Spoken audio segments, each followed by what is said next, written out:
Irmãos, indo diretamente ao texto que nós gostaríamos de falar nessa noite, eu quero convidar você a acompanhar comigo a leitura bíblica que está no livro de Lamentações, capítulo 3. O livro de Lamentações, capítulo 3. Nós faremos essa leitura do versículo de número 18 ao versículo de número 32. Eu gostaria que você acompanhasse atentamente o que diz a palavra de Deus nesta hora. Assim nos diz o texto.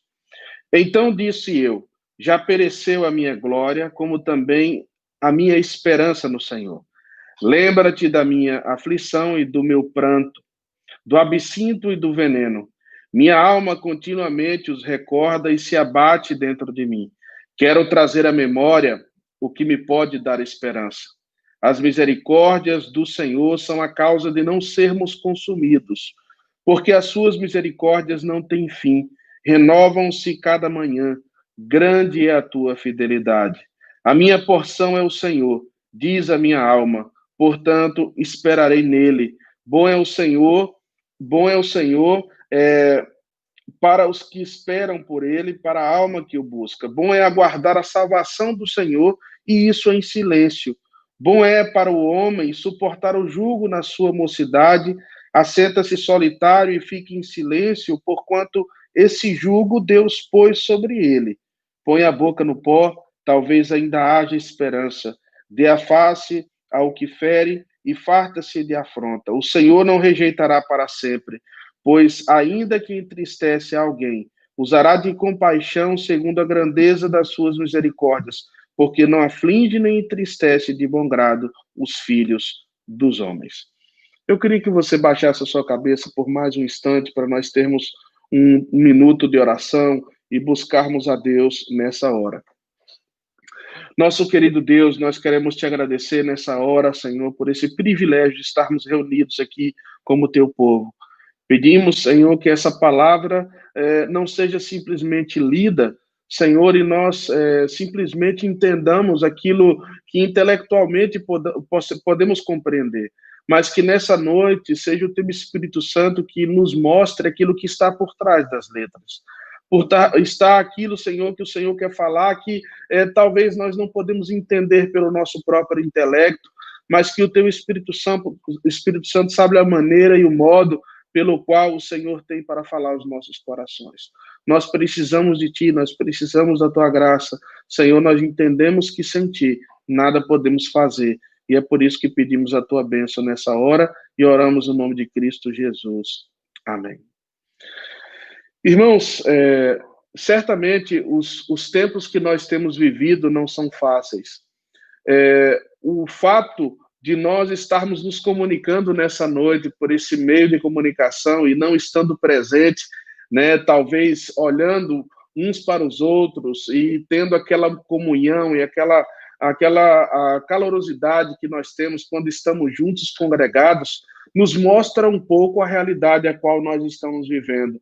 Nós não estamos vivendo tempos fáceis, mas nós estamos vivendo tempos difíceis. Nós estamos vivendo tempos de muito sofrimento, onde a igreja tem tido que se reinventar, se ajustar, se adaptar a uma realidade. Nós temos vivido tempos de distanciamento, nós temos vivido tempos de isolamento, de muitas enfermidades, de muitas perdas, de muitas mortes, momentos de incerteza e de muita inseguridade. E nós não podemos, nessa noite, passar desapercebido a isso. Porque talvez o nosso desejo é avançar. Talvez o nosso desejo é que nós não falássemos mais nesse tema, que deixássemos essa situação toda de lado, tudo que nós queremos é esquecer. Mas ainda que nós queramos esquecer certas situações, é impossível para nós. Porque nós estamos vivendo isso. Nós estamos passando por esse deserto.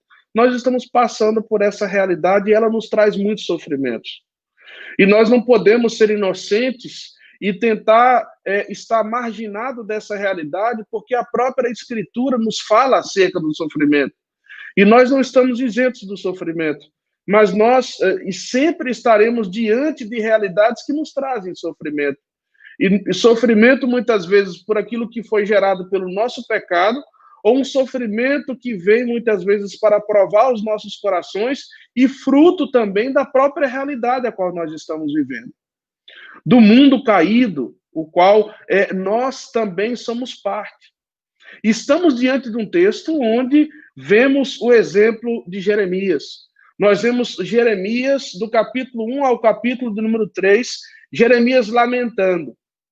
Jeremias talvez se alimentando desse sofrimento que ele viveu e que ele não resistiu guardar simplesmente no seu coração, mas logo após de ter escrito todo o livro de Jeremias, um livro que fala da história do povo de Israel, desde antes até o momento em que eles foram levados cativos, né, pelo reino babilônico. Então, esse livro ele não é suficiente para expressar o que Jeremias quer dizer. Mas Jeremias faz uma espécie de apêndice, uma espécie de capítulo extra para falar da realidade do sofrimento e como nós enfrentarmos, como povo de Deus, essa realidade. E o sofrimento, irmãos, para Jeremias é algo que não pode passar desapercebido para nós, porque se olharmos para a história desse homem, nós vamos ver que no começo do livro de Jeremias, o Senhor o chama, e o Senhor diz a Jeremias que antes que ele fosse formado no ventre da sua mãe, Deus o escolheu. E Deus o separou para que ele fosse instrumento nas mãos do Senhor. E Jeremias diz, Senhor, eu não passo de uma criança. E Deus confirma e diz que ele seria um vaso de bênção, que ele seria abençoado e que o Senhor usaria como profeta. Mas logo após ter essa experiência e ter essa consciência que Deus o havia chamado, nós vamos ver Jeremias sofrendo durante o seu ministério. Sofrendo, irmãos, porque Jeremias é considerado o profeta chorão. Jeremias é considerado o profeta chorão, e o choro de Jeremias não é porque ele era uma pessoa que sempre lamentava, mas nós vamos ver que Jeremias chorava, porque ele viveu momentos difíceis. Ele chegou a ser rejeitado, né, como profeta, porque Jeremias muitas vezes tinha que falar aquilo que as pessoas não gostariam de ouvir, porque o compromisso de Jeremias não era com o que as pessoas queriam ouvir, como era a realidade dos falsos profetas, mas o compromisso de Jeremias era falar aquilo que o próprio Deus havia chamado ele para falar. Portanto, nos seus dias ele era considerado como falso profeta, mesmo sendo um homem chamado por Deus. Mas nós vamos ver também que Jeremias é levado, né, para o cativeiro. E Jeremias retrata essa realidade, né, quando recebe a mensagem do próprio Deus. E Deus diz que o povo e que o próprio profeta não passava de vasos de barro nas mãos do Senhor, que o Senhor estava quebrando e que o Senhor iria refazer. Portanto, esse retrato expressa claramente, né, um coração que está quebrado, um coração que está sentido, está doído. E Jeremias, provavelmente, quando passa por toda essa realidade, esse sofrimento, Jeremias provavelmente não estava simplesmente cativo, mas Jeremias provavelmente estava no calabouço, segundo alguns comentaristas, ele estava no calabouço, vivendo uma situação inóspita, sofrendo a falta da luz do dia, num lugar sem vida, numa escuridão, num lugar onde ali talvez ele poderia estar submetido a tantas enfermidades por aquela situação inóspita que ele estava vivendo. O sofrimento dele não era fácil. O sofrimento de Jeremias não era fácil. Mas Jeremias, mesmo diante de uma situação tão extrema como essa, que talvez mesmo diante de uma pandemia, você pode buscar a Deus e você pode nesse momento estar conectado conosco, e talvez você ainda esteja no conforto da sua casa nesse momento, você pode estar em contato. Talvez o nosso sofrimento não é o comparado ao sofrimento de Jeremias, mas esse sofrimento aqui que Jeremias está mostrando para nós, é um sofrimento que pode nos trazer esperança. E ele vai nos mostrar aqui qual é o sofrimento que pode nos trazer esperança. Porque essa é a conclusão de Jeremias depois de se lamentar. Depois de se alimentar do seu sofrimento, Jeremias chega à conclusão de que ele precisa olhar para algo mais. Ele precisa trazer à sua memória aquilo que pode dar esperança. E esse sofrimento que nos traz esperança, em primeiro lugar, segundo o texto que vemos aqui, no versículo de número 22, nos mostra que o sofrimento que nos traz esperança, irmãos, É o sofrimento que nos traz novas oportunidades. O sofrimento que nos traz esperança, irmãos, é o sofrimento que nos traz novas oportunidades pelas misericórdias do Senhor. O versículo está dizendo: as misericórdias do Senhor são a causa de não sermos consumidos, porque as suas misericórdias não têm fim, renovam-se cada manhã, grande é a sua fidelidade. Nós vamos ver nesse texto que Jeremias cansa de olhar para as circunstâncias. Ele cansa de olhar para os sofrimentos e, de repente, ele começa a olhar para a misericórdia de Deus. E quando nós olhamos para a misericórdia de Deus como bons presbiterianos, nós sempre pensamos naquela definição teológica. E aquela definição teológica do que é misericórdia é nós não recebermos aquilo que nós merecemos. É nós não recebermos o castigo daquilo que verdadeiramente nós merecemos receber. E o que Jeremias conclui é que mesmo diante daquele sofrimento, eles mereciam um castigo maior. Porque eles estavam ali por causa do seu próprio pecado. Eles estavam ali por causa da consequência daquilo que eles mesmos geraram e que o Senhor, por tantas oportunidades, levantou profetas para exortar os seus corações. Mas Jeremias olha para o Senhor e vê as misericórdias de Deus que se renovam a cada manhã. Se nós olharmos para uma definição etimológica da palavra, nós vamos ver que a palavra misericórdia, irmãos, é Deus colocar o coração na nossa miséria. É Deus colocar o nosso coração em meio ao sofrimento que nós estejamos enfrentando nessa vida. Porque a palavra misericórdia tem a ver, a junção da palavra miséria com córdia, que é coração. Então, a misericórdia de Deus é quando Deus está conosco no meio do grande sofrimento o qual nós estamos vivendo e que talvez nós não nos sentimos capazes de suportar tal sofrimento, mas com a ajuda do Senhor, com a companhia dele a cada dia, é possível nós superarmos esse sofrimento. Mas essa misericórdia aqui também nos leva para uma definição muito importante que nós precisamos ter em consideração. Nós vivemos em um mundo dos méritos. Nós vivemos em um mundo o qual você recebe aquilo pelo qual você plantou, aquilo pelo qual você gerou, ou seja, você tem um bom trabalho pelo currículo que você tem, pela sua capacidade de conexões, a sua capacidade de influência, ou seja, nós somos fruto daquilo que nós somos capazes de gerar por nós mesmos. Mas há certas circunstâncias na vida que nós não somos capazes, irmãos, de gerar aquilo que nós realmente precisamos. E essa misericórdia nos mostra que ela vem ao nosso encontro não por aquilo que nós merecemos, não por aquilo que eu mereço, não por aquilo que eu sou capaz de fazer, mas essa misericórdia, ela é uma misericórdia que está fundamentada no próprio Deus. E aí onde Jeremias, refletindo sobre essa misericórdia de Deus, ele fala da misericórdia de Deus de uma forma poética. Porque nós vamos ver na passagem bíblica que ele usa vários adjetivos para falar da misericórdia de Deus. Ele vai dizer que essa misericórdia do Senhor, observe no versículo 22, ela é divina. Porque as misericórdias é de quem? É do Senhor. Mas essas misericórdias também, elas são infinitas. Além dela ser divina, essa misericórdia é infinita. Essa misericórdia do Senhor também, ela se renova, ela é renovável a cada manhã.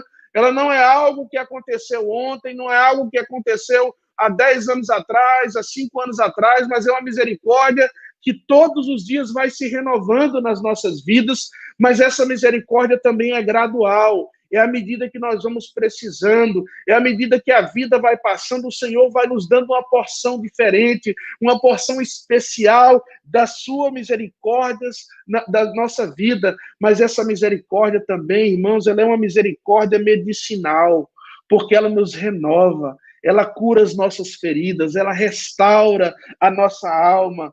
E essa misericórdia, Jeremias está dizendo também que ela é grande. Ela tem uma dimensão maravilhosa. O texto está dizendo que grande é a sua misericórdia e ela também é fiel, porque o nosso Deus é fiel. Portanto, irmãos, o sofrimento que nos traz esperança é o sofrimento que nos dá oportunidade diante das misericórdias do Senhor. E aí nós podemos lembrar de vários textos bíblicos que falam da misericórdia. Há um salmo, o Salmo 136, que fala que a misericórdia do Senhor dura para sempre.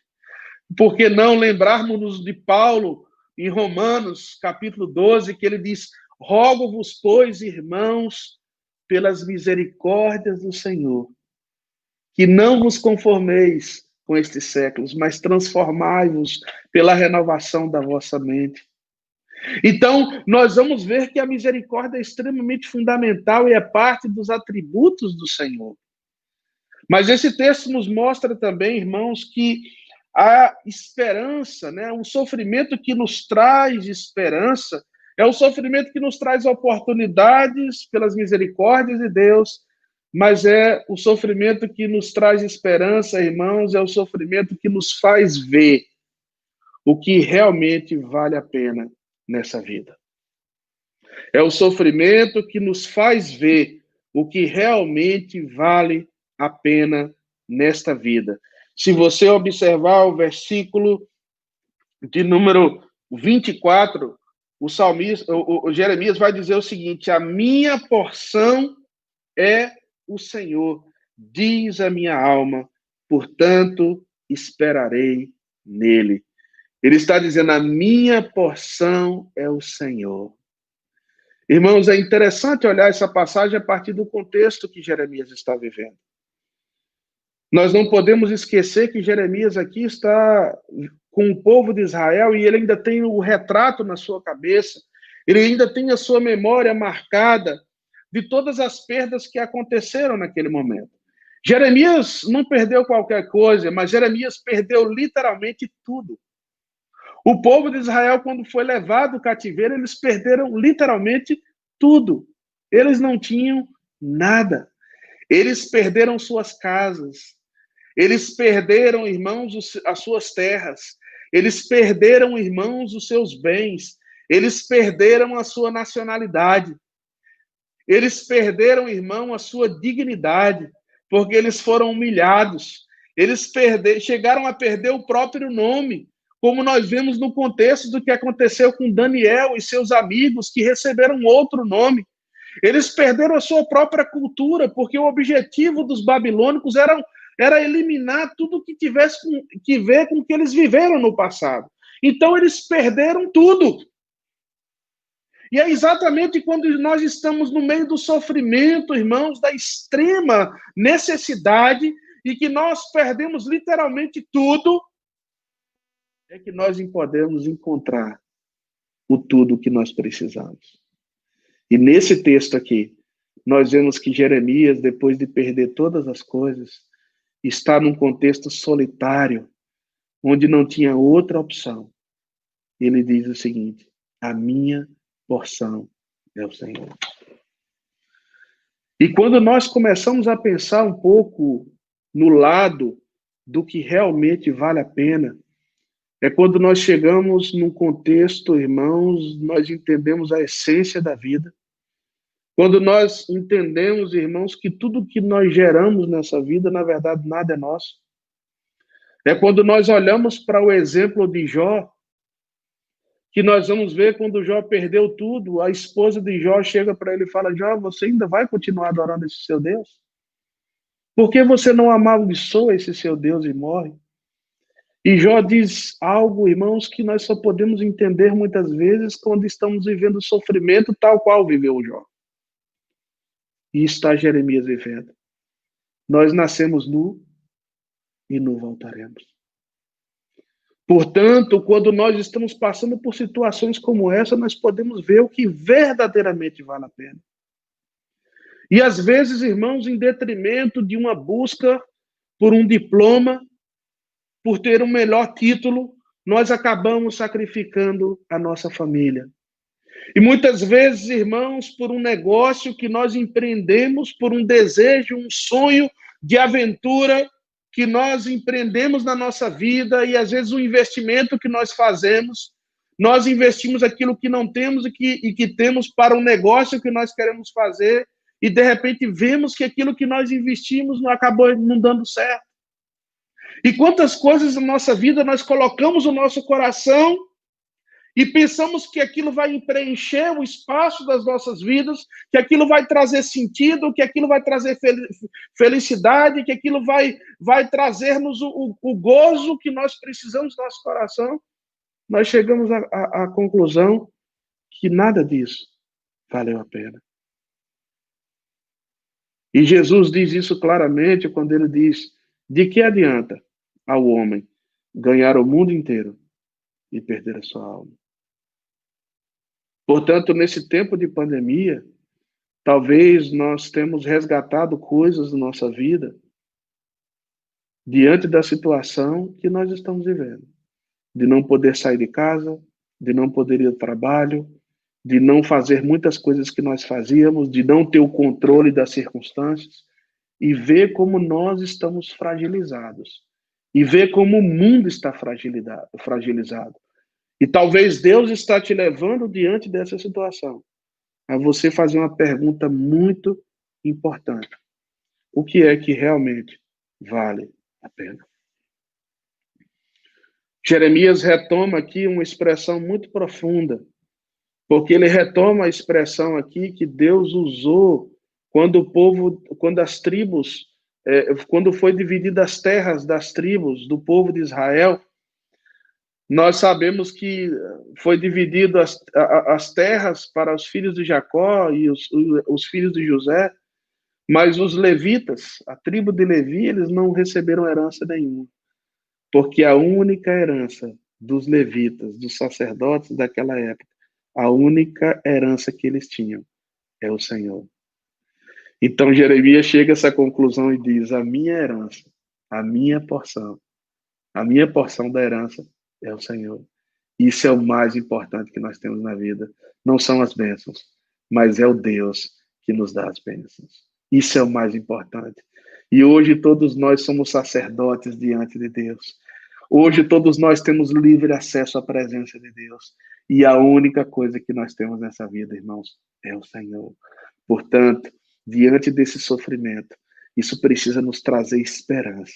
E há esperança quando nós olhamos para o que realmente vale a pena. Mas esse texto nos mostra, em terceiro lugar, que o sofrimento que nos traz esperança, além de nos trazer a oportunidade pelas misericórdias de Deus, além de nos ensinar a ver o que verdadeiramente vale a pena nessa vida, o texto nos mostra aqui que o sofrimento que nos traz esperança, irmãos, é o sofrimento que nos faz experimentar a bondade do Senhor. O sofrimento que nos faz experimentar a bondade do Senhor. Se você observar no texto, você vai ver que o versículo 25, 26 e 27 inicia da mesma maneira. O texto está dizendo: bom é o Senhor para os que esperam por ele, para a alma que o busca. Bom é aguardar a salvação do Senhor, e isso em silêncio. Bom é para o homem suportar o jugo na sua mocidade.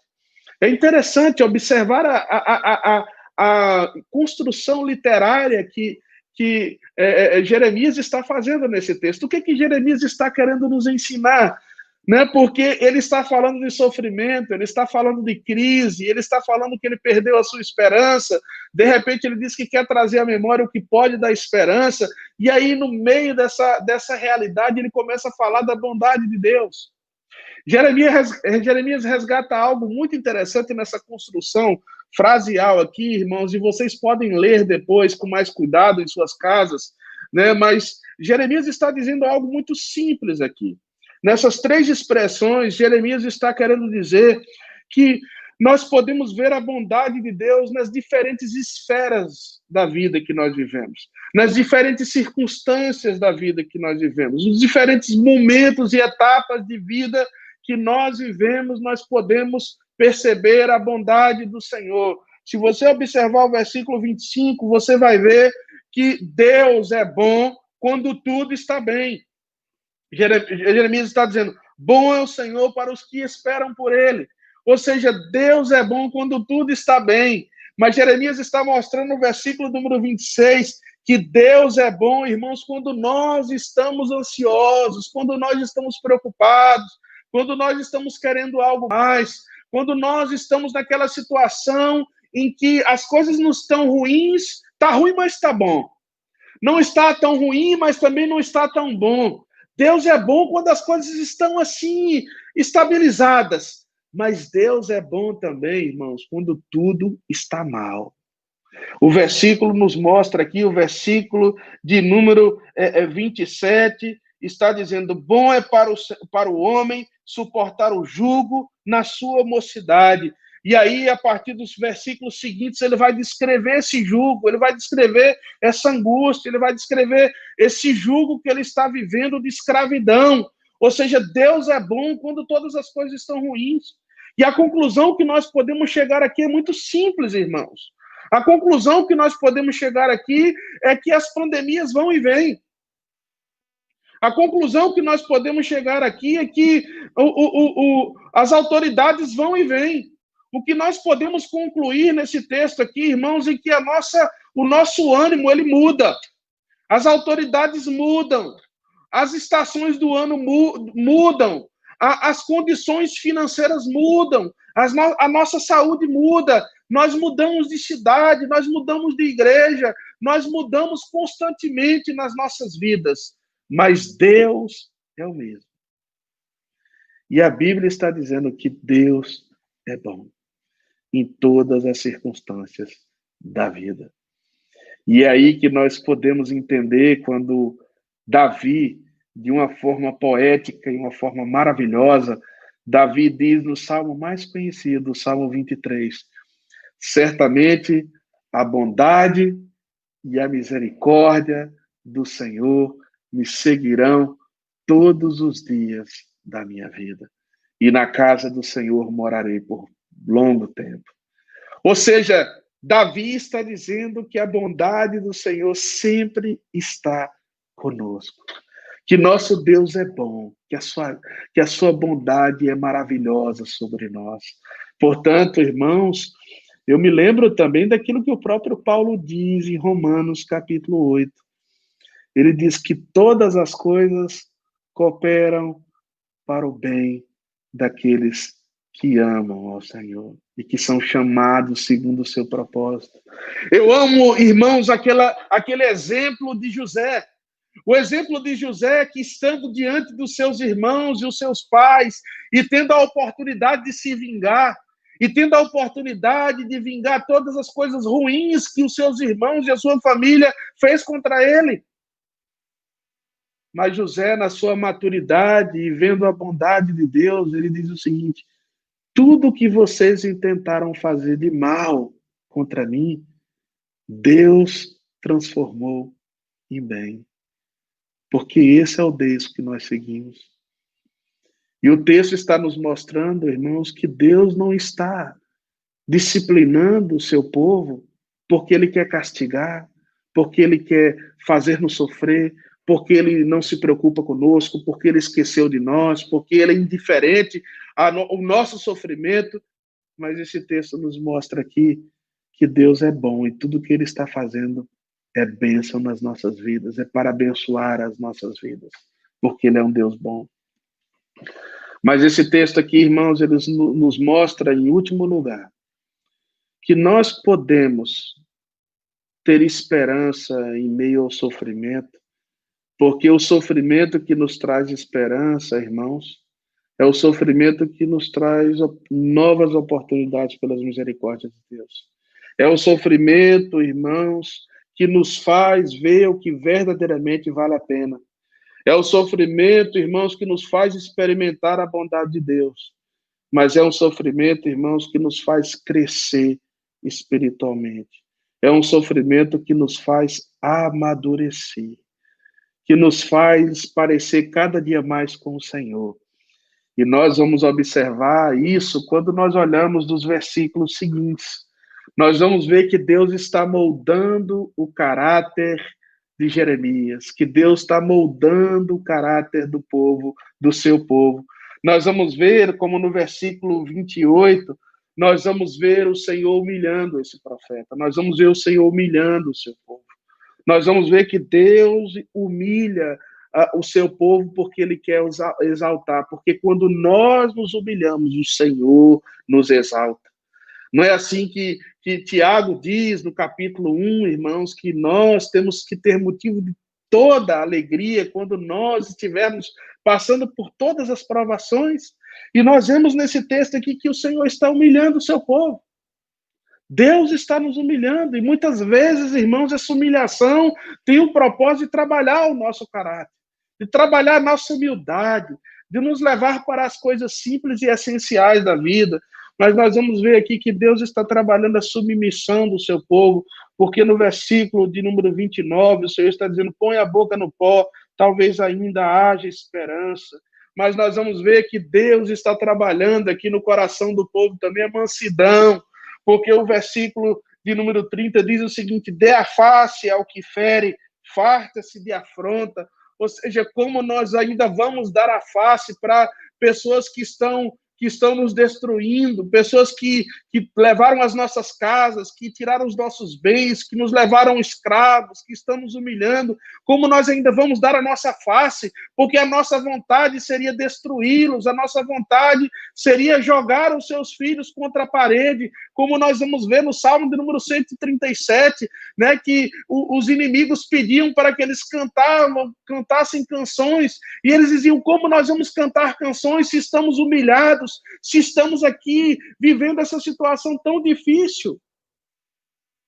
Mas Deus nos faz crescer no meio do sofrimento.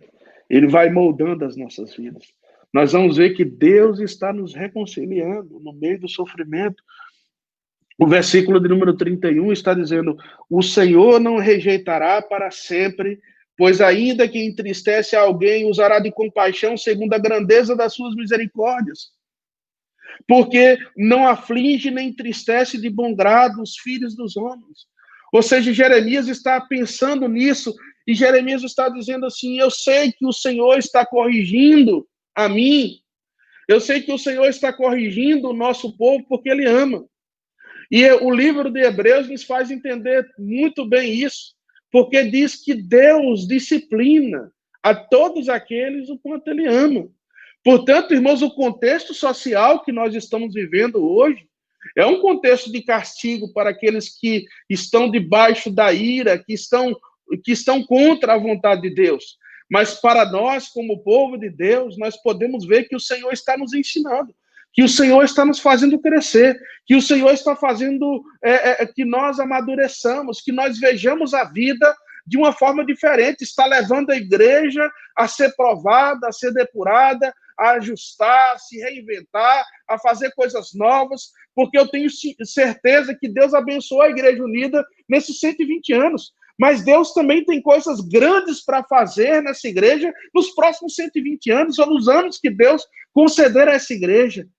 Mas muitas vezes, para que essa pedra preciosa seja mais valiosa ainda, é necessário passar pelo fogo, como o Deus faz com o ouro, como Deus faz com os metais preciosos, que precisam ser depurados, que precisam ser lapidados. Portanto, nesse texto, nós vamos ver o Senhor fazendo o povo de Israel crescer. Mas eu gostaria de concluir aqui nessa noite, irmãos, com um versículo bíblico, e talvez de tudo o que eu falei nessa noite, eu gostaria que você pensasse nesse versículo bíblico, e se você não fosse embora nessa noite, não desligasse o seu computador sem ter essa imagem no seu coração. Porque Jeremias está dizendo assim, quero trazer à memória o que me pode dar esperança. E nós não podemos terminar esse sermão simplesmente olhando para esse texto a partir da antiga aliança. Nós não podemos terminar esse sermão simplesmente olhando para o contexto que Jeremias viveu naquela época, mas nós podemos olhar para esse sermão nessa noite, para esse texto bíblico a partir do novo pacto, da nova aliança, e entender qual era a imagem que pode nos dar esperança. Qual é a razão que as nossas misericórdias são renovadas, que nós podemos ver a bondade de Deus, que nós podemos entender o que verdadeiramente vale a pena. Porque se eu perguntasse para você nessa noite, eu gostaria de terminar esse sermão com uma pergunta muito clara. O que é que pode te trazer esperança nessa noite? E talvez você me diria, pastor, o que pode me trazer esperança nessa noite é quando eu olho para a foto da minha família. Porque eu chego a me emociono quando eu olho para a foto da minha família. Mas eu te pergunto, e se Deus tirar a tua família? E se a tua família te defraudar? E se a tua família te abandonar? Talvez você pode olhar para o seu diploma e falar, olha, pastor, no meio de tanta situação, eu olho para o meu diploma e graças a Deus eu tenho um bom currículo, eu vou conseguir um trabalho na fé em Deus e eu tenho esperança que isso vai dar certo. Ou talvez você está olhando para o seu trabalho, você fala, olha, todo mundo perdeu o trabalho, aí a situação está difícil, mas graças a Deus para nós aqui a coisa está bem. E de aqui isso é o que me dá esperança. E talvez você olhe e fale, olha, gente, muita gente morreu aí, esse Covid aí, essa situação é difícil, mas graças a Deus a gente está com saúde, está muito bem as coisas, e isso me dá esperança. Mas eu quero dizer que se a tua esperança está nas coisas dessa vida, como diz Paulo, você é a pessoa mais digna de pena que existe. Porque a nossa esperança e a esperança que pode e o sofrimento que pode nos trazer esperança nessa noite, irmãos, é quando nós olhamos para a cruz. Quando nós olhamos para Cristo. Quando nós olhamos para aquele sofrimento. Porque aquele sofrimento é o que pode nos trazer esperança. Porque nenhum sofrimento que nós venhamos a passar nessa vida pode ser comparado ao de Cristo, que levou sobre si todos os nossos pecados. A Jesus que sofreu e morreu por mim e por você. E ele tem uma promessa maravilhosa, a qual nos dá esperança. Porque a esperança que nós temos, irmãos, não é somente nessa vida, mas a esperança que nós temos é a esperança da vida eterna, que nada pode nos roubar e que nada pode nos separar do amor de Deus que está em Cristo Jesus. Portanto, se nós nessa noite olharmos para essa mensagem da cruz, que nos diz simplesmente que todos pecaram e destituídos estão da glória de Deus, mas o dom eterno vem de Cristo Jesus, que sofreu pelos nossos pecados, morreu e ressuscitou ao terceiro dia e vive e reina eternamente.